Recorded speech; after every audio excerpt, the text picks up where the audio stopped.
Hello friends, दिल से Delhi podcast में आपका स्वागत है। आज हमारे साथ हैं पैम, जिन्होंने पैम्स बेकरी की शुरुआत की। आज हम उनसे सुनते हैं उनकी सफलता की कहानी उन्हीं की जुबानी। तो वेलकम पैम, दिल से दिल्ली पॉडकास्ट में। Thank you, Lakshmi, for inviting me. It's been long due. Corporate field में बहुत अच्छे पोस्ट पे काम कर रही थी, तो एक कंफर्ट जोन को छोड़ करके आप बेकिंग की दुनिया में कैसे आने के लिए फैसला किया?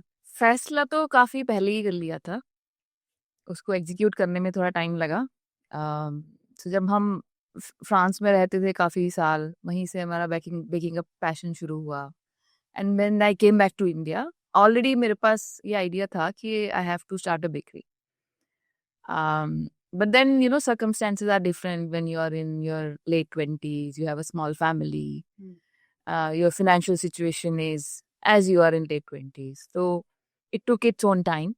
And in 2019, finally, I thought ki enough is enough. And I'll go ahead with my dream. So that's how Pam's Bakery started. तो आपने स्टार्ट कब किया? 2019. तो ये मुझे बताइए कि फ्रांस में जब आप रह रही थी तो क्या चीज़ थी ऐसी जो आपको मोटिवेट किया कि मुझे ये करना चाहिए? क्या कुछ अलग कुछ चीज़ें नज़र आई या कुछ कोई पैशन डेवलप किया आपने, कैसे? एक्चुअली फ्रांस में बेकरी इज़ अ वेरी जैसे हमारे यहाँ छोटे छोटे मिठाई की दुकानें होती हैं, उस तरीके से बेकरी इज लाइक देयर मिठाई की दुकान। ओके। और एंड प्लस जो वहाँ पे रोटी होती है उसका सब्स्टिट्यूट होता है वहाँ पे ब्रेड्स। ओके। एंड ब्रेड्स वहाँ पे लोग फ्रेश खाते हैं, मतलब अवन से निकला हुआ ब्रेड खाते हैं। तो वहाँ पे हर कॉर्नर, नुक एंड कॉर्नर में एक बेकरी होती है, जहाँ पे शाम को लोग अपने ऑफिस से वापस आते हैं, लाइन लगाते हैं, अपनी ब्रेड लेते हैं और घर जाते हैं। ब्रेड की वैरायटी भी अलग-अलग होती होगी? बहुत अलग-अलग वैराइटीज होती हैं और बहुत अलग-अलग आपके बेकरी आइटम्स भी होते हैं। मतलब फ्रांस तो नोन है for their cuisine and culinary culture. So bakery and patisserie are part of it. And that's how the bug got me. So every household there has an oven.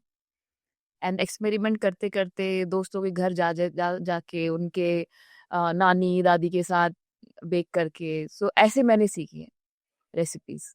तो ये France के लोग हर रोज़ bread खाते हैं? हर रोज खाते हैं और उनका ट्रेडिशन है ये। और उन उस वो ब्रेड ऐसी होती है कि आपने उसी वक्त बनती है और उसी वक्त वो लोग खरीदते हैं और वो सुबह तक खत्म हो जाती है। इनफैक्ट जब हम लोग वहाँ रहते थे, मैं और मेरे husband, we were very young, और उस टाइम पे हम लोग भी देखा देखी, हम लोग भी लाइन में खड़े होते थे, हम लोग भी ब्रेड का ऐसा लंबा सा लोफ लेते थे।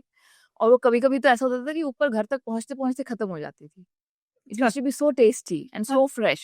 Okay. Yeah, and it has no preservatives or it has no chemical stuff, so it is not very difficult in digesting. Plus इसमें लॉट ऑफ टेक्निकल डिटेल्स होती हैं कि आप कैसे डाल के उसमें ईस्ट कौन सा यूज हो रहा है। आजकल आपने सुना होगा सार्डो का फैशन है।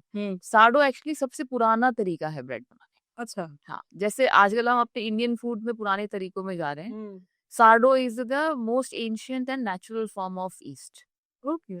सो जितना आप नेचुरल खाएंगे उतना आप हेल्दी रहेंगे। It is very simple. तो मेरा ये पूछना है कि फ्रांस के लोग काफ़ी हेल्दी होते हैं, पतले होते हैं, तो इंडिया में ब्रेड को इतना बदनाम क्यों किया गया? इंडिया में जो ब्रेड मिलती है, it is a commercial production okay. Most of the places. जब हम सार्डो की बात करते हैं, वो आपको बेकरी में इसीलिए मिलती है क्योंकि वो फ्रेशली ही बनाई जाती है। हम लोग भी बनाते हैं सार्डो, तो वो भी फ्रेशली ही बनाई जाती है from the most natural form of yeast. And it is easy on your stomach, it is easy to digest. Otherwise जो कमर्शियल प्रोडक्शन होता है, उसमें just for the commercial purpose उनको प्रिजर्वेटिव्स डालने पड़ते हैं, इंडस्ट्रियल सब्सटेंसेस डालने पड़ते हैं। सो बदनाम कई रीजंस की वजह से है कि आप ब्रेड खा के बहुत सारी एक्टिविटी करेंगे तो ब्रेड तो हजम हो जाएगी, कुछ होगा नहीं। ब्रेड खा के आप कोई एक्टिविटी नहीं करेंगे तो आप कुछ भी खाएंगे, ब्रेड की जगह रोटी भी खाएंगे, ब्रेड खाएंगे, कुछ भी खाएंगे, उसका साइड इफेक्ट अपने आप ही होगा। वो तो बड़ी नेचुरल सी चीज है। वो पहला कौन-सा मोमेंट था जब आपको लगा कि बस बेकिंग ही करनी है मुझे? मतलब बहुत ही इंटरेस्टिंग सा मोमेंट था और वो मैं मेरे दिमाग में एकदम ऐसा फ्रेम की तरह से सेट है। तो बेकिंग तो मुझे करनी थी, मैं करती भी थी। अ, हमेशा अपने फैमिली के लिए केक्स बनाना। मेरे कोलीग्स दे ऑलरेडी न्यू कि भाई ब्राउनी आएगी, कभी भी आ सकती है, कभी भी ड्राई केक्स आ सकते हैं, because I used to love baking. Lately जब मेरा more and more I was getting, the idea was getting a shape in my mind. So one day I was making cake for my niece, उसके birthday पे. तो वो जब मैं cake बना रही थी तो सारी दुनिया जो है ना खत्म हो जाती है. आपको सिर्फ वो केक में, आप केक जो भी बन रहा था उस टाइम पर, उसमें मेरा इतना ज्यादा ध्यान था कि मेरे को कुछ सुनाई नहीं दे रहा था, कुछ मुझे समझ में नहीं आ रहा था कि कुछ और हो रहा है कि नहीं हो रहा. मेरा पूरा कंसंट्रेशन उसके अंदर था. और जब वो करके जब मैं हटी, तब जो होता है ना जैसे आप होश में आए, तो मुझे लगा कि ये कितनी अच्छी फीलिंग है कि I am so engrossed in something and I love what I am doing. And that time I decided कि it's time to bring back my ambition, dream, whatever you want to call it. So वहां से मैंने शुरू किया कि let's do it. तो जब आपने बेकरी का बिजनेस चुना तो घर वालों का पहला क्या रिएक्शन था? सपोर्ट किया, शॉक या साइलेंस? Parents shocked, हाँ, completely shocked कि इतनी सारी पढ़ाई लिखाई करके तो क्या इतने हाई क्या एजुकेटेड होके. silence and support from my husband because he already knew कि I wanted to do something and he loved my son and my husband loved my bake products. So yes, my friends and parents, they were shocked. They're still shocked. आपकी journey का सबसे मुश्किल दौर कौन सा था जब लगा कि अब छोड़ दूं, बस बहुत हो गया?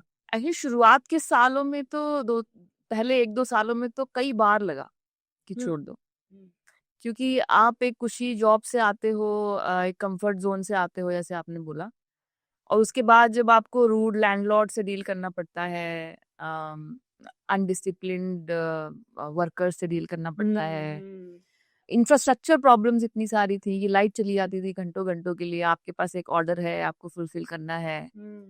सो वो सारी चीजें देख के ऐसा लगता था कि ये what am I doing. Many times I used to feel कि नहीं, क्या है ये. इट फेल्ट सररियल कि ना ये कोई मैं रोल प्ले कर रही हूँ, ऐसा ये परमानेंट नहीं है, ये खत्म हो जाएगा कुछ देर में. तो ऐसा कई बार लगा कि छोड़ दें, बट देन ऐसा होता है कि you go back another day and you have a very good day. आपके क्लाइंट्स आके आपकी तारीफ करते हैं, थैंक यू बोलते हैं, बच्चे आते हैं, थैंक यू बोलते हैं. So that becomes your motivation and you forget your complaints, your difficulties. So अब तो बिल्कुल भी ऐसा नहीं लगता कि छोड़ दो. अब तो अब कभी भी नहीं आता दिमाग में. इनफैक्ट कब ऐसा लगा कि पैम बेकरी सिर्फ दुकान नहीं, अब एक ब्रांड बन रही है? Very interesting question. And brand, मुझे ऐसा लगता है कि अगर आपके साथ लिफ्ट में कोई खड़ा है और पैम्स बेकरी का थैला है उसके हाथ में, तो मुझे लगता है कि वो आपको पहचान नहीं रहा? मुझे नहीं पहचान रहा है, तो मुझे खुशी होती है वो कि भाई somebody is मेरे ब्रांड तो जान रहा है, मुझे ना जाने कोई बात नहीं, ब्रांड तो जान रहा है. एग्जैक्टली. इतनी बार होता है कि गैदरिंग में हम लोग जाते हैं एंड वो मुझसे पूछते हैं आप क्या कर रहे हैं मैम अब, तो मैं बोलती हूँ कि I have a bakery. They ask me what's the name, I say Pam's bakery. कहते ओ हम तो बहुत रेगुलर कस्टमर हैं. So at that time I feel like कि पैम्स बेकरी कोई अनजान जानता है. हाँ, तो मुझे लगता है कि हाँ we are doing something right. एक दिन कहीं मैं जा रही थी तो गाड़ी के पीछे वाले इस पे देखी, पैम बेकरी का पैकेट रखा हुआ था. तो इनफैक्ट मैंने पिक्चर खींच के ही भेजा. Exactly.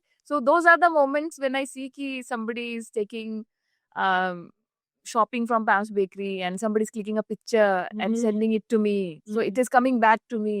तो मुझे लगता है कि yes, it is getting there. पैम bakery का बेस्ट सेलिंग आइटम कौन सा है? So best selling items are many, but my favorite is our besan katai.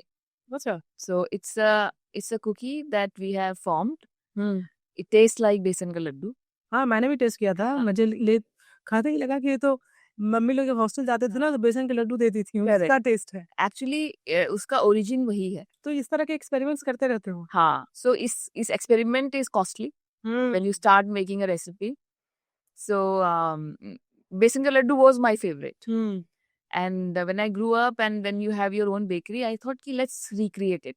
And it is nothing new. Naan katai to is everywhere. So I thought ki why don't we create besan katai and it will be a combination of besan ka laddu and naan katai. तो बेसन के लड्डू से फर्क है कि बेसन के लड्डू में घी बहुत होता है. हाँ. और इसमें नान खटाई में घी नहीं होता. फ्राइड नहीं होता है. It is a baked product. So उसमें थोड़ा सा हम बैलेंस कर लेते. तो ये आपको हेल्दी भी हुआ, हेल्दियर हुआ. अगर किसी बड़े इवेंट में ऑर्डर 1 घंटा पहले फेल हो जाए तो आपका पहला रिएक्शन क्या होता है और डैमेज को कैसे कंट्रोल करती हैं? पहला रिएक्शन तो इस पब्लिक फोरम में मैं बता नहीं सकती क्यों? कि जो मुँह निकलता है मुँह से वो अनकंट्रोलेबल होता है। But yes, after that, a rage of anger, then you have to come back, calm down and do the damage control. So अब तो हम बेटर हो गए हैं। शुरुआत के सालों में बहुत दिक्कतें आती थी कि आप अपने एम्प्लॉयज है, टीम्स है, you reacted violently, but then you have to come back and work with them only and do the damage control, right? So if it is a cake which has gone bad, then you have to rework on the cake. If it is some other order, then you have to call the client, specify them. So अब तो हमारे पास team है, so we do the damage control in advance कि अगर ऐसा हो जाए तो हम time enough लेके चलते हैं, backups लेके चलते हैं. Now there's a team who is always connected with the client. So now it is better, but still अगर कुछ fail होता है तो पहला reaction is not to be shared in public. पहले एक टाइम था कि लोग बर्थडे केक ही ऑर्डर करते थे। आजकल जैसे ऐसे रिलेशंस बदल रहे हैं, कॉम्प्लिकेटेड हो रहे हैं, तो केक की भी डिमांड्स अलग-अलग आ रहे हैं। आजकल न्यूज़ में भी मैंने काफ़ी कुछ देखा है। तो आपके पास किस-किस तरह के केक की डिमांड आती है? हमारे पास भी बिल्कुल आते हैं, बड़े इंटरेस्टिंग केक्स आते हैं, डिवोर्स केक्स आते हैं और एंगेजमेंट केक्स भी बड़े फनी आते हैं। सबसे नॉटी केक्स आते हैं बैचलर पार्टीज के, स्पिंस्टर पार्टीज के। मतलब लोग काफी क्रिएटिव हो जाते हैं वहाँ पे ह्यूमन एनाटॉमी को लेकर। सो वो कभी कभी हो जाता है, हमें कभी कभी मना भी करना पड़ता है बिकॉज आई हैव टू। क्या मतलब बैचलर जो पार्टी है उसमें थीम क्या होता है केक का? Theme mostly it is about fun and about the human anatomy of whatever you want to call it. So people get quite deep into it. And then there are honeymoon cakes. They want the bedroom scenes to be depicted, so those are very embarrassing kind of scenes, and sometimes we have to say no because मुझे अपने bakery में भी थोड़ा decorum maintain करना पड़ता है. We have a mixed gender staff, but sometimes we take it in a fun manner and get it done. But they are really funny. My team is sometimes, hilarious seeing the pictures and seeing the demands and all that. They go hilarious. आजकल लोग divorce को भी और breakup को भी celebrate करने लगे हैं। बिल्कुल बिल्कुल। तो उसमें किस तरह की डिमांड, किस तरह की डिजाइन कर दी? काफी क्रिएटिव बहुत ज्यादा। आई मीन काफी टाइम तो वो खुद ही सर्च करके भेज देते हैं क्योंकि मटेरियल की कमी नहीं है आजकल। तो आजकल तो अब एआई भी आ गया है। तो कभी कभी तो ऐसा आता है कि पूरा 4D में उनको केक की डिमांड होती है कि भाई एक हस्बैंड हो, एक वाइफ हो और बीच में से दीवार हो, और वो दीवार वगैरह खड़ा करना केक में थोड़ा सा it becomes very very tricky क्योंकि technically it is not possible. So we try to maneuver around the situation, but we do such cakes. It is a fun project. तो फिर पति पत्नी और वो वाला भी आता होगा, एक्स्ट्रा मैरिटल अफेयर का केक? अभी तक तो नहीं आया but it would be a fun one to do. भी लोग क्रिएटिव होते जा रहे हैं, बहुत जल्द इस तरह के केक्स की डिमांड आना शुरू हो जाएगी। बिल्कुल बिल्कुल हो सकता है. अच्छा, अभी वेडिंग सीजन चल रहा है तो इसमें किस तरह के केक्स का डिमांड है आपके पास? Wedding cakes are one of the finest demands that a bakery can have, क्योंकि आपकी ना क्रिएटिविटी की कोई लिमिट नहीं होती उसमें. So what we do is we specialise in this custom cakes. तो हम लोग क्या करते हैं, वी आस्क देम कि आप हमें अपना इनवाइट भेजिए. ओके. हमें आप अपने ड्रेस के कलर्स भेजिए. Okay. And we design the cake according to those themes. That जब वो केक वहां पे जाता है, इट लुक्स लाइक कि it is a part of their wedding. Okay. It is not कि भाई आपने पिंक केक बना दिया और आपने कुछ भी लगा दिया वहां पर, ऐसा नहीं होता. And when they see those elements there, it they feel very good. There is emotion attached to it. So wedding cakes, and actually India में वेडिंग केक से ज्यादा एंगेजमेंट केक्स होते हैं बिकॉज वेडिंग में हमारे इंडियन सेरेमनीज में cake का culture नहीं है. तो engagement ceremonies are very nice. Cocktail parties में जब वो होता है, it just gels well. And then if there is an emotional attachment to the cake, couple remember it forever. So it's a very fun project to do, very nice. I would say my favorite projects to do are wedding cakes. अच्छा, बच्चों के लिए भी birthday cakes बनाती है, उनके भी तो काफी थीम्स चेंज हो गए हैं बच्चों के. बहुत सारे. अभी जो लेटेस्ट हमने केक बनाया है, so Spider-Man is a very normal thing. Very normal. Now if you imagine Spider-Man वहाँ पे खड़ा है and he's doing like this, Hmm. and वहां से आग निकल रही है हाँ, और आग निकल के बच्चे का नाम उभर के आ रहा है. अच्छा. Yes, so that is the cake that we just made last night, Hmm. and we got a very good review from the mother. And this person was taking the cake from us from the 4th year. Okay. तो बच्चा 7 साल का हो रहा है शायद, Hmm. और वो 3 साल से बैम्स बेकरी के साथ बर्थडे मना रहा है अपना. And every year she comes up with a very unique idea. तो ये मुझे लगता है इंटरनेट के आने से काफी कॉम्प्लिकेटेड नहीं हो गया है काम? कॉम्प्लिकेटेड भी है, फन भी है. हाँ. अगर हम ऐसे कॉम्प्लिकेशंस और चैलेंजेस नहीं लेंगे ना, तो वो बड़ा मोनोटोनस सा हो जाता है. Hmm. तो my team gets very excited when they get a complicated cake. आजकल शुगर को और बटर को विलेन बना दिया गया है, तो फिर कैसे आपको बड़ा प्रेशर होता होगा हेल्दी केक्स बनाने को लेकर? कुछ केक्स हैं या कुछ बेकरी प्रोडक्ट्स हैं where you can not do without sugar और butter, right? Now if you ask me, butter and sugar are not the real villains. I always tell people Okay. the real villain is your lifestyle. Okay. If you remember, हमारे जो मेरे parents हैं, मेरे in-laws हैं, वो आज भी हमसे डबल मीठा खाते हैं, and they are perfectly well, बिल्कुल. right? So real villain are the preservatives, the industrial substances in the product, and our lifestyle, and the all blame goes to us. अगर शुगर बटर खा के अगर आप 10:30 बजे खा रहे हैं और 11:30 बजे उठ रहे हैं सुबह, so sugar and butter are villains. तो मतलब है कि आप खाइए लेकिन उसको शाम को खाइए. Exactly. So being fit, being healthy is about your discipline more than sugar or butter or for anything. But when it comes to healthy cakes, sugar can be replaced with gur, and that's what we do. And butter can be replaced with ghee. So we have many recipes that we have changed where we are using ghee and gur instead of butter and sugar. Pam's bakery दूसरे bakery से किस तरह से अलग है? I would not say कि Pam's bakery दूसरी bakery से अलग है. क्या खासियत है इसकी? Every bakery has their own identity. And I would say कि पैम्स बेकरी की आइडेंटिटी हम इसमें मानते हैं कि we try to use as much as possible non-preservative items. For example, all the breads that we make, we don't add any extra preservatives. All the cakes also, उसमें भी हम सारी चीजें from scratch बनाते हैं. We don't use premixes kind of thing. Cookies में we don't add any preservative. So हमारे लिए shelf life important नहीं है. हमारे लिए उसका taste और उसकी authenticity ज़्यादा important है. And that's why Pam's Bakery's tagline is real ingredients, authentic taste. आजकल जो सेलिब्रेशन होता है उसमें केक्स को लेकर काफी इंसिडेंट्स हो रहे हैं. कभी आग लग गई, कभी वो केक में कुछ था जो जैसे सर डाल देते हैं ना केक के अंदर, तो उसके लिए क्या प्रिकॉशन, क्या मतलब लोगों को लेना चाहिए कुछ? So actually जो केक बनता है उसमें अगर आप टायर्ड स्ट्रक्चर लेते हैं जो आप वेडिंग केक्स में देखते हैं, जब आप एक के ऊपर एक लेयर बनाते हैं, 5 लेयर्स, तो उसको सपोर्ट करने के लिए एक प्रॉपर स्ट्रक्चर बनता है. सो वो अनअवॉइडेबल है, अदरवाइज वो नहीं बन सकता केक, वो स्टेबल नहीं रह सकता. अब हम अपनी तरफ से कोशिश करते हैं कि हम एजुकेट करें कस्टमर को कि जब भी जाता है केक तो हम एक मैसेज भेजते हैं कि these cakes contain small pillars and plastic items. Please remove them or be careful with kids.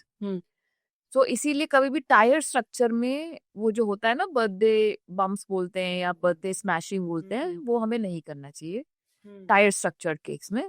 उसके लिए आपको हमेशा एक स्मैश केक अलग से मंगाना चाहिए. Most of the bakeries can provide you with smash cakes. Healthy cakes बनाते समय सबसे बड़ा चैलेंज क्या होता है? टेस्ट को कॉम्प्रोमाइज और इंग्रेडिएंट का कॉस्ट या कस्टमर का एक्सपेक्टेशन? इंग्रेडिएंट्स का कॉस्ट एंड कस्टमर की expectation regarding the price of the cake. Because उनको लगता है कि मैंने तो कम कर दिया, but what they don't understand is the जो हेल्दी सब्स्टिट्यूशन है, it becomes more expensive as an ingredient when you use. For example, if I am using organic jaggery instead of sugar, organic jaggery is way more expensive than sugar, right? So what they से कि हमने तो sugar हटाने के लिए बोल दिया, तो आप कुछ घटा रहे हैं तो प्राइस भी कम होना चाहिए, बट प्राइस इंक्रीज कैसे हो रहा है अच्छा, ऐसे ना? हाँ, ऐसे भी क्वेश्चन पूछते हैं। बिल्कुल। हम ऐसे आते हैं कस्टमर्स की क्रीम कम लगाना, हम्म। तो फिर बोलते हैं कि तो प्राइस भी कम कर देना क्योंकि थोड़ा क्रीम कम हो गया है, so there are funny customers, but yeah that is part of the business. तो ये ग्लूटेन फ्री जो केक होता है, तो इसमें किस तरह की रेसिपी बनाती हैं आप? सो ग्लूटेन फ्री केक में रेसिपी में डिफरेंस ये होता है, उसमें आटा या मैदा हम लोग यूज नहीं करते। Okay. So gluten is a kind of protein which gets formed in only in wheat hmm. when water is added to it. तो अगर आप कोई भी कुछ भी बनाएंगे जिसमें आटा नहीं यूज हो रहा है, तो that is what we name as gluten free. Then आपको रेसिपीज में एक्सपेरिमेंट करना पड़ता है, काफी सारे इंग्रेडिएंट्स के प्रोपोर्शन चेंज करने पड़ते हैं, because gluten free banana is okay, tasty gluten free banana is the challenge. So that is where our expertise comes. And after a lot of experiences and experiments, we have good number of recipes. We have good number of cookies which are completely gluten free. तो ये sugar free cake कैसे बनाते हैं? आजकल तो बहुत सारे लोगों को शुगर होता है, तो फिर शुगर फ्री केक बनाने के कई तरीके होते हैं। एनी प्रोडक्ट कुछ भी हो, चाहे केक हो चाहे कुकीज हो, you can use the artificial sweeteners, but we don't use it. अच्छा। या वी डोंट मेक, अगर मेरे से कोई आके बोलता है कि आप शुगर फ्री केक बनाइए शुगर फ्री के साथ, तो we say no, because actually at the end of the day it is synthetic, and synthetic चीज जब बेक होके आती है और बन के आती है, it does not fall well with our principles of using authentic ingredients, real ingredients. So we don't do sugar free cakes. We do replacements of sugar like good. अगर कोई आता है कि भाई किसी को कोई डायबिटिक है और आपको ऐसा कुछ बेक्ड आइटम चाहिए जिसमें कि शुगर नहीं है, सो वी प्रपोज देम गुड़, अच्छा, ओके। इन लेस क्वांटिटी, कम मीठा, made with wheat, made with ghee. So one of my favorite product is our atta and gur cake. अच्छा, तो Delicious. और आजकल तो मल्टीग्रेन, तो ये भी केक बनाती है मल्टीग्रेन वाले केक? मल्टीग्रेन कुकीज में यूज होता है, ब्रेड्स में यूज होता है, आप होल व्हीट केक में भी मल्टीग्रेन यूज कर सकते हो, but with sweet and multigrain does not go well together. और ये मिलेट्स यूज करती है cake? So millets are the product which is a substitute of wheat okay. when you say gluten free.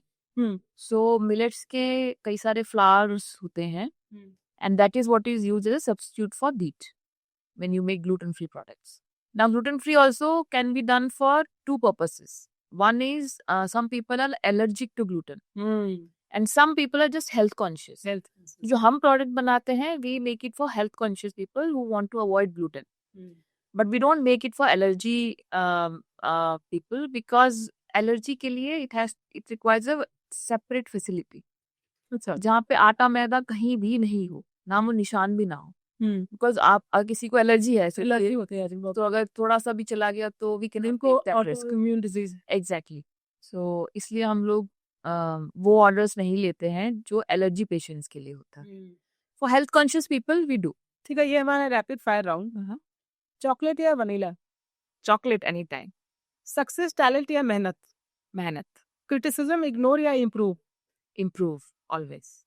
पैसा या passion? पैसा। पैसा या तो पैशन है। पैम्स बेकरी की जर्नी एक लाइन में। Sweetest adventure ever. एक वुमेन एंटरप्रेन्योर के तौर पे कौन सी ऐसी बात जो आपने सबसे ज्यादा सुनी और उसको इग्नोर किया? सबसे ज्यादा टाइम पास है, पैशन प्रोजेक्ट है, शौक है, हॉबी है, सो कम्प्लीटली इग्नोर्ड। तो ये कौन बोलते थे? फ्रेंड्स सोचते हैं ऐसा, कई बार आप दूसरे बिजनेस एंटरप्रेन्योर से मिलते हो, तो वो लोग भी सोचते हैं, बोलते भी हैं, but you can't correct people, you just have to move on, ignore and move on. कि जब टाइम आएगा तो खुद ही पता चल जाएगा। हाँ, I mean it is, for me it is a very serious business now. It is a passion, but now it's a full fledged business. ऐसी कोई क्लाइंट की स्टोरी जो आपको भावुक कर देती है? Client की stories, there are many. I mean, every month you get to see one story where you get very emotional. and you feel like the cake should be the best. Hmm But एक story है, एक बार एक किसी पापा ने order किया था cake. The papa and the family was in Hyderabad, and the girl was studying in a college near Sonipat. सो अब पापा ने बहुत ट्राई किया उन्हें भिजवाने का, केक और bouquet and wine bottle and all that, but कोई वहां तक जाने के लिए तैयार नहीं था. It was the OP Jindal university is in. अच्छा ओके हाँ थी ओपी जिंदल है. सो उनका फोन आया हमारे पास, डैड मेरे पास आया phone, somebody referred us to them, and he said ki I want a favor and I have a daughter, she's in Sonipat. I want to deliver a surprise. She's turning 21. So this is the first time she can have alcohol. So I want to, oh my god, yeah, so I want to give a matlab, a surprise with a cake and the bouquet and a wine bottle and all that. So those kind of incidences, you know, I feel like if as a parent I would also like to surprise my son or my daughter. So these are stories that always remains with you. And we delivered the cake, and he paid everything, the cost of delivery, everything, and we delivered the cake to the daughter. And the doctor's emotions, you know, it is very hard to capture, but he called me back saying thank you so much, and this is very very important thing that you have done for us. And yeah, so it is an emotional moment. तुम्हारा जो product है ना वो emotion से जुड़ा हुआ है. Yes, emotion and celebration. exactly. तो इन सब जगह बहुत ध्यान रखना पड़ता होगा, बहुत ध्यान रखना पड़ता है. एकदम टाइम पे उसको डिलीवर हो जाए. Exactly. Imagine a first birthday of a child. How important and precious it is for the parents. And a cake. Cake का बहुत इम्पोर्टेंट रोल है. Exactly. Cake represents first birthday. अब वही केक अगर खराब हो जाए तो वो जो दुख होता है माँ बाप के लिए जो होता है उससे ज्यादा दुख हमें होता है अगर कुछ हो जाए. तो it is very very important for us. Cake की शुरुआत कब हुई, केक काटने की परंपरा? सो एक्चुअली में केक की जो ट्रेडिशन है वो हजारों साल पुरानी है. और हजारों साल पुरानी इन द सेंस केक नहीं, कुछ मीठा सेलिब्रेशन के लिए ये हमेशा से ही रहा है. इनफैक्ट अपनी इंडियन ट्रेडिशन में देख लीजिए, मीठे के बिना तो कुछ होता ही नहीं. पहले हलवा होता था. पहले हलवा होता था. आप यही हलवा अगर आप टर्की और इस्तांबुल में जाएंगे तो उस हलवे को केक की फॉर्म में सेट किया जाता है. अच्छा, उसको भी हलवा ही बोला जाता है. अच्छा, और वहीं से वो ट्रेडिशन यहाँ पे आया है. हलवा केक हलवा ही होता है, वो हलवा ही बोलते हैं, बट वो उसको केक की तरह से सेट करते हैं. अच्छा. और काट के खाया जाता है. और ये इंग्लिश ट्रेडिशन है, या आप कह लीजिए जो बहुत पुराने इंग्लिश नहीं होते थे तब बहुत पुराने टाइम पर, रोमन के टाइम पर भी हर सेलिब्रेशन में एक प्रथा होती थी स्वीट खाने की. ये वहीं से चली आ रही है. तो हमारे यहाँ ये केक शुरू तब से हुआ जब अंग्रेज आए प्रदेश में. पोर्तुगीज आए जब. अच्छा, साउथ से. एक्चुअली जो बेकरीज आपकी नॉर्थ में हैं और जो बेकरी साउथ में है उसमें बहुत फर्क है. अच्छा. मेरी बहुत सारी रेसिपीज जो हैं वो साउथ से इंस्पायर्ड हैं, बिकॉज साउथ में bakery is part of life. Okay. Especially in Kerala, wherever you'll find Christian population, bakery is part of it.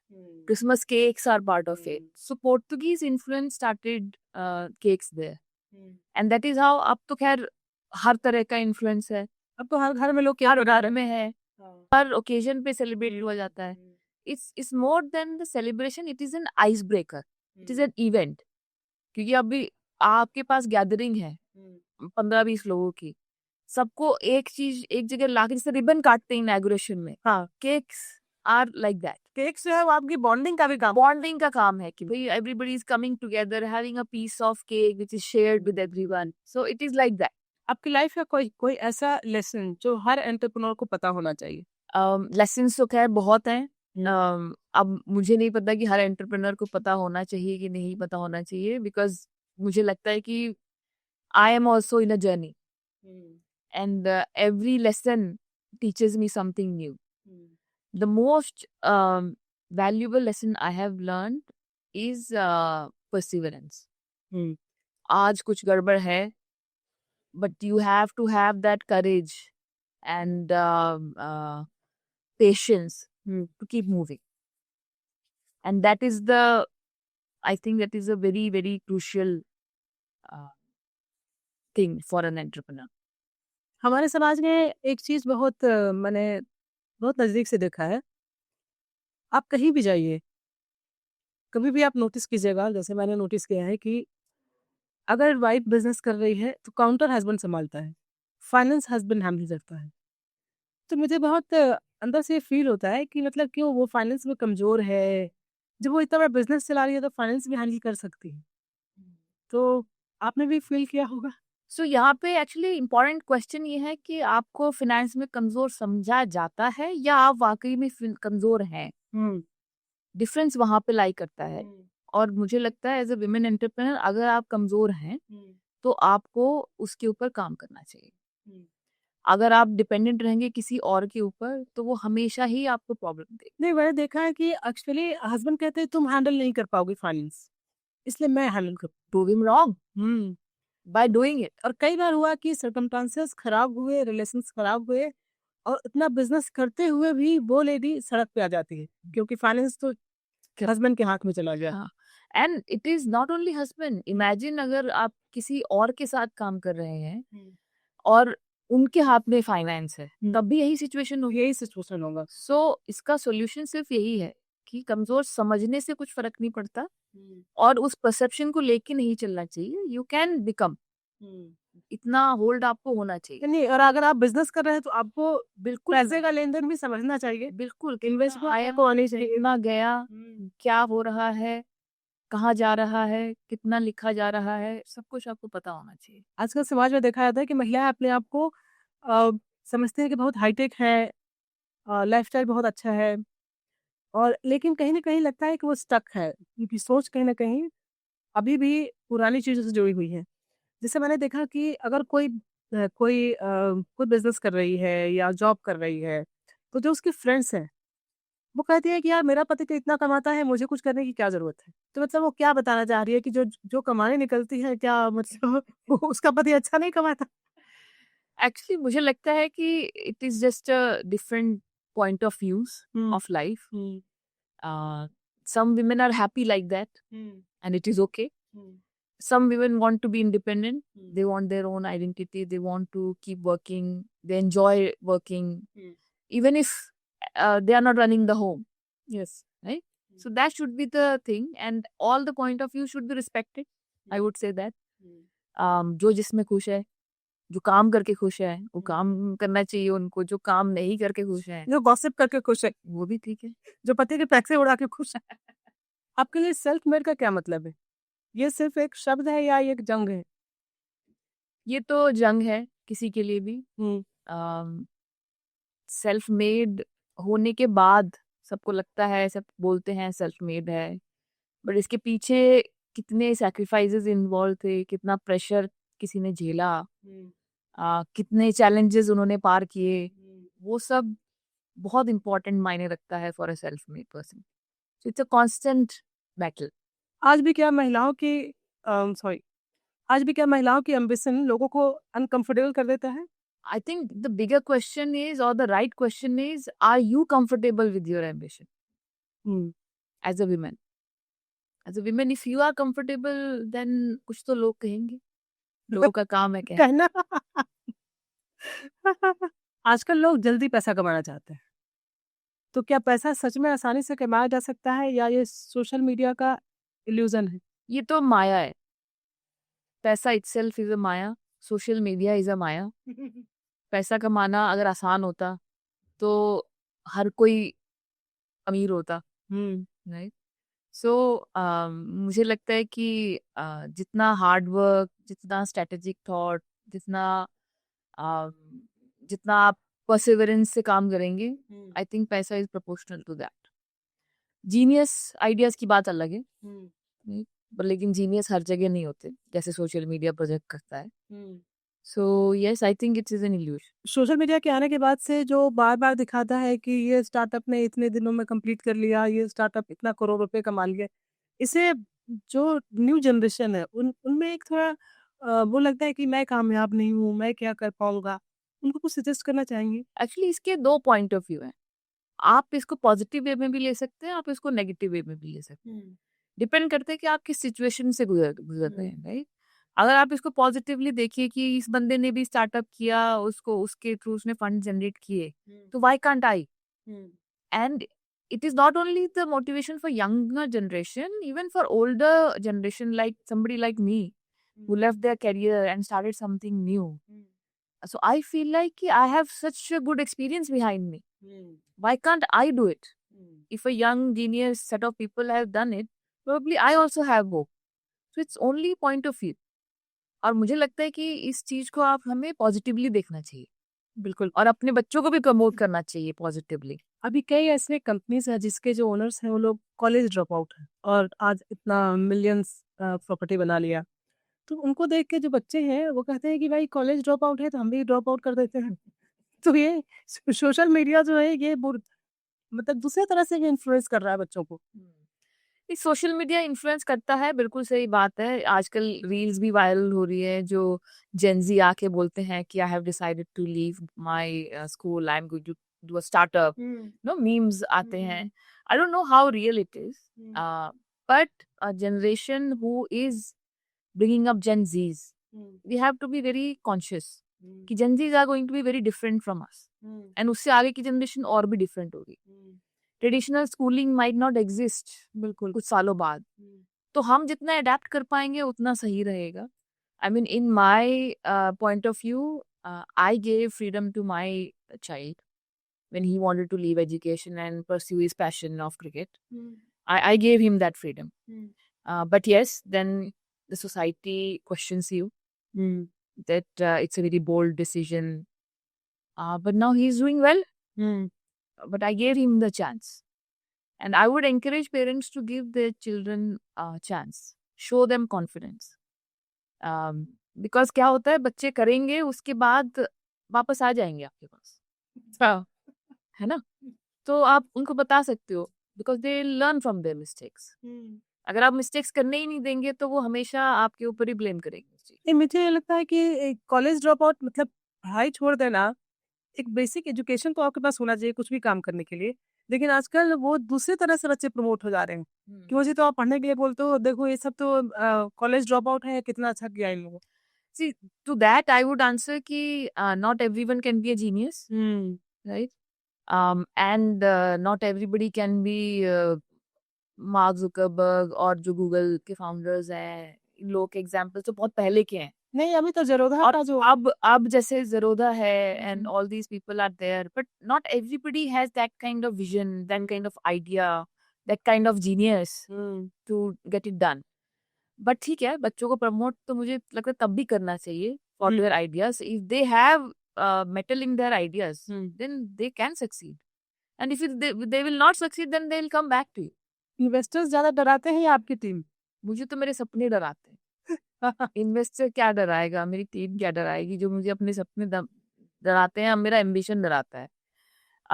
And मुझसे लोग बोलते हैं कि यार हम सोचे थे हम ही सबसे बड़े ड्रीमर है, तुम तो हमसे ही बड़ी निकली। तो मेरे को तो मेरे सपने और एम्बिशन ही डराते हैं। प्रॉफिट या पैशन, किसने आपको मुश्किल समय में जिंदा रखा? ऑफ कोर्स पैशन ने जिंदा रखा। मुश्किल समय तो प्रॉफिट नहीं है, तभी मुश्किल समय है। तो then you fall back on your passion and you self assure कि नहीं, you are doing something that you like, you are maybe doing, so of course passion. आपका सबसे बड़ा वाइल्ड बिजनेस डिसीजन कौन सा था जिसे लोगों ने कहा कि ये पागलपन है? अभी अभी बाकी है, कहानी अभी बाकी है। अच्छा, आजकल लोग बिजनेस शुरू करते हैं, 1-2 साल में उनको नहीं दिखता है कि ज्यादा कुछ अच्छा हो रहा है, तो थक जाते हैं। उनको क्या कहना चाहेंगी? वही हम जो डिस्कस कर रहे थे कि perseverance is the biggest quality in entrepreneur. मतलब आपको थोड़ा सा आप स्टेप बैक कर सकते हो, मुझे लगता है। लेकिन 1-2 साल में अगर आपको लगेगा कि 1-2 साल में आपको रिटर्न्स नहीं आ रहे, प्रॉफिट्स नहीं आ रहे, आपको बंद कर देना चाहिए। It is okay, and then you can do that. You can decide to fail fast and move on to something else. But मुझे लगता है कि किसी भी बिजनेस को सेट होने में 5 साल तो मिनिमम आपको देना ही पड़ता है। उसके बाद आप एक जर्नी शुरू कर सकते हो to expand it further. But 5 साल तक तो मुझे लगता है बहुत छोटा समय है किसी भी बिजनेस को अपने पाँव पे खड़े होने के लिए। जिस तरह से ट्रेंड चेंज हो रहा है, तो आपको लगता है केक में भी कुछ नया चेंज आएगा? फ्यूचर में किस तरह के केक लोग खाना पसंद करेंगे? I have no clue, I have no clue. लेकिन you know what's the best part of food is कि food cannot be done by AI. AI. Okay. Right? Food you will have to eat. It has to be in physical. इसलिए AI के आने से इस industry पे कोई फर्क नहीं पड़ने वाला। Design can change. um, uh, कुछ भी आप बनवाना चाहेंगे उसके लिए डिजाइन्स बनवा सकते हैं, नो आइडियाज बनवा सकते हैं, पिक्चर्स बनवा सकते हैं, लेकिन खाना तो आपको ही पड़ेगा। कोरोना के टाइम पे भी सारा सब बंद हो गया था, लेकिन ये फूड इंडस्ट्री चल रहा था। बिकॉज जब तक इंसान है तब तक फूड है। ऐसे बहुत से लोग हैं जो अच्छा काम करती हैं, केक्स अच्छे बनाती हैं, लेकिन उनको कहा जाता है कि भाई केक ही तो बना रही हो, घर में बैठ के बनाओ। उनके लिए क्या कहना चाहेंगे आप कि अगर उनको अपना ब्रांड बनाना है तो किस तरह से उनको काम करना चाहिए? Again it is about how strongly they feel about it, right? And of course there are other circumstantial situation भी हैं कि घर का कितना सपोर्ट है, फाइनेंशियल स्ट्रेंथ आपकी कितनी है, राइट? सारी चीजें मैटर करती हैं, लेकिन अगर सारी चीजें अगर आपके फेवर में है तो आपके एम्बिशन एंड आपकी विल पावर। मेरे साथ तो खैर उल्टा हुआ था। My family supported, my family said कि if you want to do it professionally then do it properly, not from home. And I started from scratch only from outside. But many people I have seen who have come out of their home. Okay. And they are doing a good thing. Good, they have now a team who is working with them. लेकिन circumstantial चीजें, circumstances आप किसी के बदल नहीं सकते। उनको अपने आप ही वो जजमेंट लेना पड़ेगा। लेकिन मुझे लगता है हिम्मत होनी चाहिए। हिम्मत का कोई और रिप्लेसमेंट नहीं है। अगर आप में हिम्मत है तो सिचुएशन भी शायद बनी जाती है, सर्कमस्टेंसेस भी फेवरेबल हो ही जाते हैं। क्योंकि घर में काम जो करती हैं, घर से जो ऑर्डर लेती हैं, उनको अंडर प्ले किया जाता है। अंडर प्ले किया जाता है। And why it can not be a full fledged business, क्योंकि जब आप घर से करते हैं आपका वॉल्यूम ज्यादा नहीं हो सकता, आपकी इंग्रेडिएंट्स की कॉस्ट आप मैनेज नहीं कर सकते। ओके। आप क्या मैनेज कर सकते हैं कि आप खुद ही है अपना लेबर। आप अपने टाइम वैल्यू कैलकुलेट करिए तो आपको पता लगेगा कि आपकी कितनी कॉस्ट आ रही है। वो हम नहीं कर पाते हैं घर से। अक्सर लोग सोचते हैं मुझे ही तो बनाना है, मैंने ले लिया कहीं से, कुछ सामान ले लिया कहीं से, कुछ कर लिया। बट बहुत सारे होम बेकर्स हैं जिनका प्रॉपर सेटअप होता है घर पे। अच्छा, ओके। जिनके पास जगह होती है, सिर्फ एक पर्टिकुलर टाइप के केक्स करना चाहते हैं और वो प्रॉपर अपना सेटअप करते हैं, बनाते हैं। If they are comfortable with it then why not. तो केक के साथ साथ आपकी कंपनी और क्या क्या बनाती है? हमारी कंपनी में हमारे total number of products are around 75। Okay. So we do lot of breads. So हमारे ब्रेड्स जो होते हैं they are made everyday fresh and they are supplied to cafes and restaurants. Okay. We make around 25 kind of cookies, and around 12 of them are millet based, no wheat. मैंने भी खाया है। And no sugar. Many of them use gur as their jaggery as the sweetener. And then we have cakes. We have cheesecakes. We have certain savory products also. जैसे कि patties is one of the hot selling products. Although I resisted making patties for 2 years, but market demand drives your product list. So patties is one of the hot selling item. We have a very innovative form of patties. तो शादियों में आपके cake जाते हैं, cake के अलावा और क्या क्या चीजें ऑर्डर होती हैं? केक के साथ साथ आपके रिटर्न गिफ्ट्स ऑर्डर होते हैं। ओके, तो रिटर्न गिफ्ट्स में क्या जाता है? तो हमारे हैम्पर्स जाते हैं।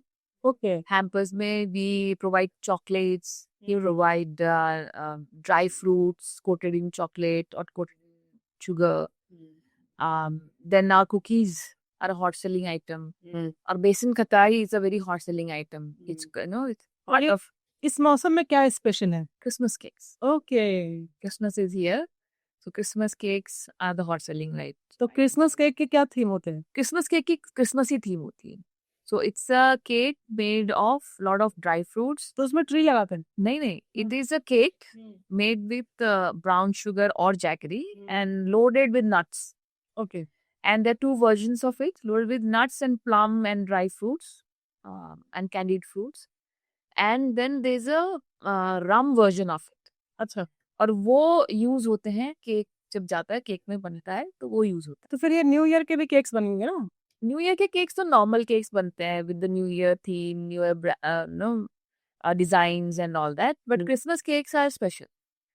They have spices in it, so उसका फ्लेवर भी बहुत अलग होता है. तो हम लोग टेस्ट करेंगे. बिल्कुल.